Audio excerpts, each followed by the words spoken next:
In today's video, I'm going to teach you how to change your Eventbrite password. This walkthrough is for the situation where you're already signed in and you know your current password. We'll move step by step so you can update it confidently and keep your account secure. Start by opening your account settings. On desktop, look for your profile icon, usually at the top right of the Eventbrite page, and select Account Settings from the menu. If you're using the mobile app, tap your profile or the menu icon and look for Settings. The goal here is simply to reach the area where your personal details and security options live.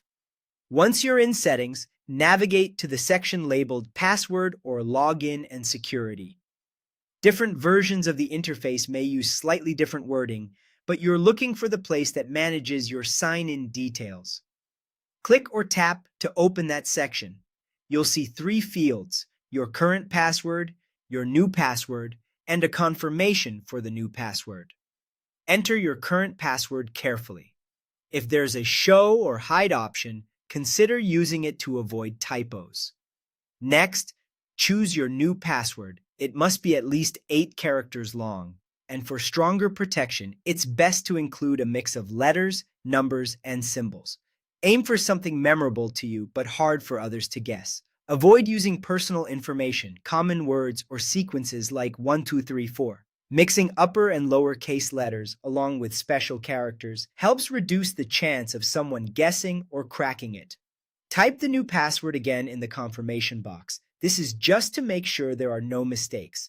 If the two entries don't match exactly, you'll be prompted to fix it. So take a moment to double check. When everything looks right, click Save. The change should apply right away. You may see a confirmation message, and in some cases, you might be asked to sign in again on other devices where your account is open. That's normal, and it's a good sign that the update has taken effect. If Save is grayed out, make sure all fields are filled in and that the new password meets the length and complexity guidelines. If you get an error about your current password, verify that caps lock isn't on and try carefully retyping it. That's it. You've opened your account settings, gone to password or login and security, entered your current password, created and confirmed a strong new one, and saved the change. Thanks for watching, and keep your credentials safe by choosing a password that's long, unique, and hard to